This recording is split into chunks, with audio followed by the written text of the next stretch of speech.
ya estamos de vuelta en Iquique al Día. Estamos con un señor, realmente, con un señor de la antropología y de la arqueología. Estamos con el profesor, doctor en realidad ya, Horacio Larraín, quien es arqueólogo, a la vez es antropólogo social y se ha desarrollado en el ámbito de la antropología, la educación, la etnohistoria y la educación étnica. Él es un experto en la cultura andina. ¿Cómo está, profesor? ¿Cómo le va? Mucho gusto, encantado de estar por acá. Quisiera primero que me contara en qué estamos con el tema del proyecto del Camino del Inca. Bueno, hemos realizado ya 5 campañas de terreno, cada una de 2 días, Ya. y eso significa ir allá, acampar. Hemos estado acampando en terreno, ahora último, recorrer kilómetros a pie, ir tomando nota de todas las cosas que vamos observando en el camino. Teníamos el gran desafío de descubrir la verdadera ruta del Camino del Inca, porque había muchas dudas en esta región de Tarapacá. Si había, si no había, porque como está surcado de rutas y está surcado de huellas del desierto, entonces no era fácil distinguir cuáles podrían ser las legítimas, digámoslo así, aquellas que pertenecieron realmente a la época del Inca y que fueron utilizadas por ellos. por los ejércitos del Inca, etcétera. Bueno, me imagino que ahora se descubrió cuál es. ¿O están estudiando aún cuál es? Tenemos todavía un par de dudas, pero en general el trayecto ya está en un 80 o 85% ya definido. ¿Cuál sería la importancia que este proyecto tiene para nuestra región? ¿Cómo lo ve usted? Bueno, desde el momento en que UNESCO se interesó, ¿verdad?, por proteger este bien cultural y eventualmente proclamarlo como un patrimonio de la humanidad, eso quiere decir que tenemos algo muy valioso en nuestra tierra.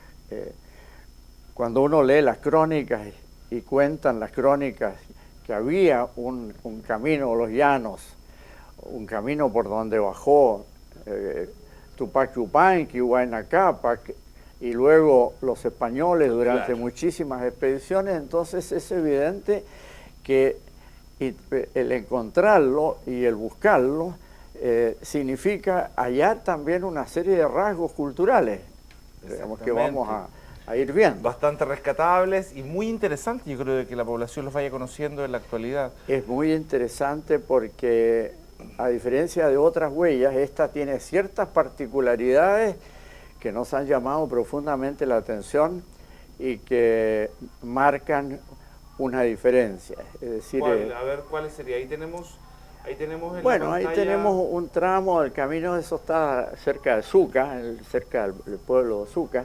Ahí tenemos una parte del camino. Aquí tenemos...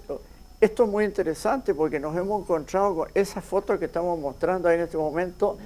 No es un geoglifo auténtico, es un geoglifo que fabricaron los militares y que hemos tenido que descartar. O sea que uno se encuentra con mucha sorpresa. De adrede pusimos esta foto para mostrar cómo en primer momento dijimos qué maravilla lo que hemos encontrado, pero resulta que no tiene nada que ver con el diseño indígena y tampoco tiene nada que ver con la localización, porque esto estaba fuera de la ruta inca. Así que uno va descartando. Que era otra cosa, que era un diseño de algo. Ahora, eso fue una entretención de los militares. En cambio, aquí tenemos un quero, es un vaso incaico. Es un trozo de vaso encontrado al lado de un pequeño hito del camino, y este sí estaba en el trazado rectilíneo de la huella del Inca. Esa es una de las cosas que nos ha llamado mucho la atención. Es impresionante cómo a lo largo de la ruta, nosotros ya hemos avanzado casi desde la quebrada de Maní hasta la quebrada de Camarones. Hemos hecho un trayecto ya enorme en 5 o 6 jornadas, y cómo este camino se mantiene en forma casi siempre extraordinariamente recto. Estos son restos de la época salitrera que hemos mostrado, porque en la época salitrera también utilizaron bastante esta huella. Yo pensé que como era botella también el resto de los militares. Claro. Dígame una cosa, profesor, ¿cuál es la importancia que estos estos descubrimientos, esto que se está intentando hacer, tenga la participación de las comunidades. Se habla mucho de eso en nuestra sociedad respecto a la participación de las comunidades que están en el medio de este camino Inca o que están cerca. ¿Por qué? ¿Por qué el proceso de tomarlos tan en cuenta las comunidades?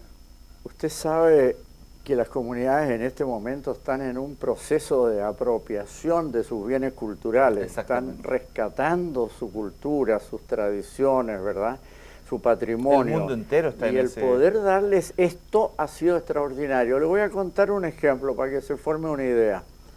Cuando encontramos hace casi 3 años atrás unas huellas muy precisas del camino del Inca en la quebrada de Quipisca, cuando contamos esto a la comunidad inmediatamente se alertó y dijo, esto es parte de lo nuestro, ¿verdad? Y tomaron conciencia de que tenían muy cerca un bien cultural y justamente el tramo que pasa por la quebrada de Quipisca es tal vez hasta ahora el más interesante de todos los que hayamos encontrado, desde el punto de vista de la forma del camino, ¿verdad? Y entonces ellos han tomado conciencia de que es parte de su patrimonio y por lo tanto esa es cerámica inca, esa que estamos mostrando en ese minuto de cerámica inca, encontrada muy cerca de Quipisca, a unos varios kilómetros al sur de la quebrada de Quipisca, pero en un pequeño chasquihuasi o un pequeño tambillo cuyas ruinas mostramos en este minuto ahí. En esas ruinas fue encontrado ese trozo de cerámica inca que nos ha ido probando lo que estábamos en nuestra tesis. Chasquihuasi sería, porque Chasqui era el que corría, el que llevaba el mensaje, Chasqui era ¿cierto? El mensajero, ¿verdad? Sí, y Huasi significa casa en quechua. Entonces ahí era donde paraba a descansar el Chasqui, mientras llevaba el mensaje o lo que tenía que llevar. Y normalmente, aquí hay uno, por ejemplo, este es en Juan de Morales, generalmente están de a 2, hay una a cada lado del camino. Porque como decía ya Garcilaso de la Vega en sus comentarios reales de los incas, dice, uno tenía que estar mirando en una dirección y el otro en la otra dirección, prontos a partir y a recibir el mensaje. De manera que ahí uno entiende, cuando vuelve a leer, hoy día en la mañana estaba releyendo yo la crónica de Garcilaso, digo, pero esto es asombroso, cómo lo que Garcilaso cuenta, ¿verdad?, se manifiesta físicamente, tangiblemente, en esa realidad que uno va observando. Garcilaso en sí es asombroso él. No, Garcilaso, usted sabe que era hijo de un capitán español y de una princesa inca. Claro. Hablaba perfectamente desde chiquitito la lengua, es uno de los poquísimos cronistas que realmente supo el quechua a la perfección, ¿verdad? Garcilaso increíble. Entonces tenemos que creerle cuando él cuenta las cosas, ¿verdad? Ahí tienen ustedes cómo el camino ha ido labrando, el ancho es tan ancho de repente que permite la pasada de automóviles. Hemos pasado... Ignacio, pero esto, por ejemplo, cuando se llegue a tener el proyecto completo, porque en eso vamos, ¿cierto? En eso vamos. Descubriendo tramos, limpiando, me imagino, los tramos. No se toca nada. Pero cuando hay algo de basura extra, como un plástico. Bueno, claro, pero es que en esos lugares son tan recónditos, tan absolutamente solitarios que ni siquiera hay basura. Es muy raro encontrar una botella plástica en estos lugares, menos mal. Menos mal. Menos mal. Cuando esto esté terminado, ¿cuál es la pretensión? ¿Que la gente pueda tomar, por ejemplo, este camino y hacerlo de manera turística como un trekking, conociendo, un paseo? Claro, la idea es que las comunidades sean las que se empoderen de esta riqueza. Esta es una riqueza cultural que está muy cerca de ellos. Muy cerca de Tarapacá, muy cerca de Pica, ¿verdad?, muy cerca de Guatacondo, etcétera, y las comunidades vecinas puedan de alguna manera considerarlo como algo propio, algo que tiene una larga y potente historia. Y que lo cuiden. Y que a la vez lo cuiden. Tal como en la época inca tenían responsabilidad las comunidades de cuidar los tambos, de protegerlos y de mantener expedito el camino, aquí vean ustedes el daño que se está haciendo a un geoglifo. Ese es un geoglifo maravilloso que está al sur de Cuevitas, al sur de Guatacondo, y que ha sido masacrado por por camionetas de una empresa, y sabemos cuál es la empresa. ¿Cuál es la empresa? No sé. No, se cuenta el milagro, pero no el santo, ¿verdad? Eso es muy grave, se fija. Han pasado por encima de muchos de estos vestigios que son extraordinariamente difíciles de cuidar. Sí, yo entiendo todo lo que usted me está diciendo, pero lo que yo le quiero preguntar, cuando esto esté terminado, ¿cuál va a ser la finalidad? Que estos pueblos se empoderen, que estas comunidades se empoderen, cuiden, hagan uso de esto, pero ¿de qué manera? ¿Con turismo? Es evidente que va a tener que ser alguna forma de turismo. La cosa es que esto tiene que ser un turismo no masivo. Claro. Esto tiene que ser un turismo orientado a personas que entiendan, que capten, que puedan hacerlo con todo cuidado, valorar estas cosas, porque si no corremos riesgos muy graves. De llegar a perder. Turismo masivo masacra todo. Además deja basura por todas partes. Exactamente, exactamente. Profesor, ¿cómo considera usted a la comunidad, a la gente de Tarapacá, a la gente de esta región respecto a cuidar sus pertenencias, sus ancestros, su historia? Bueno, hasta ahora yo creo que ha habido poca conciencia y se está despertando. Ya. Se está despertando en forma violenta en las comunidades. Pero responsabilidad nuestra, creo yo, como antropólogos, como arqueólogos, como historiadores, responsabilidad nuestra es intensificar esto, masificar esto, dar mayor conocimiento para que la gente lo valore. Porque estas cosas se pueden perder. Si nos descuidamos un poco, las perdemos. Vemos lo que ha pasado con esa camioneta que pasa por encima del geoglifo. Claro. El día de mañana establecen la ruta por ahí y se destruye y todo. Se acabó. Entonces hay una responsabilidad muy grande nuestra, de los propios investigadores. Acá en la pauta también dice, ¿qué sentido tiene para la sociedad el desarrollo del proyecto y la identificación en Tarapacá del Camino del Inca? Está súper bien dicho. Bueno, en primer lugar, digamos, a nivel mundial, el Camino del Inca representa una realidad histórica extraordinariamente interesante. Ajá. Fue el vehículo mediante el cual el Imperio Inca logró penetrar y logró articular esos 6.200 kilómetros de largo. Era toda una tarea que había que hacer. Y utiliza este camino, esta vía más rápida, ¿verdad? Había muchas otras vías, pero esa era la más rápida, ¿verdad? Ahora, los chasquis tenían que tener un cuerpo atlético total para poder hacer esto. Elegían gente joven, los entrenaban para esto, y además la carrera que tenían que hacer era una carrera no muy larga. Garcilaso dice cada cierto número de leguas, porque era lo que un hombre normal es capaz de correr. Y hasta ciertas leguas, número de leguas, aparecía el otro tambillo, donde se suponía que el otro joven estaba esperando. Además se gritaban o eventualmente hacían algún tipo de gestos a lo lejos como para saber que estaban aproximándose. Para que el otro día estuviera claro, para que no se perdiera tiempo. Y así se logró algo increíble. ¿Sabe usted cuánto demoraba un chasqui desde Santiago de Chile, en la época de don Pedro de Valdivia? A ver, sorpréndame, en llegar al Cusco. ¿Cuánto? 8 días. Ya, 8 días, pensé que me iba a decir 8 horas. Dije, y los barcos más rápidos, con más suerte en aquella época, lograban hacerlo en 14 o 15. Wow. Rapidez total. Eso le indica a usted la diferencia, es impresionante, es impresionante. Pero tienen que haber sido rapidísimos ellos.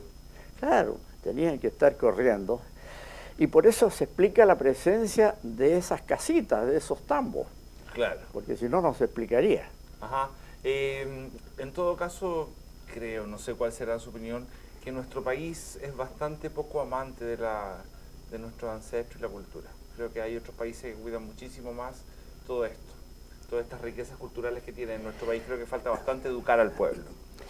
Le voy a decir algo, a mí me ha dado mucha pena al hacer este recorrido y ver el estado en que se encuentran estas manifestaciones rupestres que son para los extranjeros extraordinariamente interesantes. Claro. Usted ve que en las líneas de Nazca, la Pampa de Nazca, que yo me tocó conocer hace muchos años, van los investigadores, digamos, con guías especiales, se cuida de todo esto, se cuida muchísimo. Protege. Hay mucho más espíritu es verdad que las ruinas son más grandiosas. Claro. No tenemos ningún Machu Picchu, tampoco tenemos las figuras de la Pampa de Nazca. Sin embargo, una de las figuras que nos ha tocado ver hace pocos días atrás, en una pampita arriba de Cuevitas, al sur de Guatacondo, una de las figuras, un tiburón, medía 120 metros de largo. 120 metros de largo, es una tremenda figura, precioso. Está por suerte todavía intocado y en muy buen estado de conservación. Bueno, que la gente el día de mañana, los extranjeros, pero sobre todo los nacionales, vayan, tomen conciencia de esto, aprecien, amen y se den cuenta que en su propia tierra, a pocos kilómetros, hay cosas de extraordinario valor. Ese es un poco el sentido de esto. Y que las comunidades nos ayuden a cuidarlo, porque están en este momento a la intemperie y en absoluto abandono.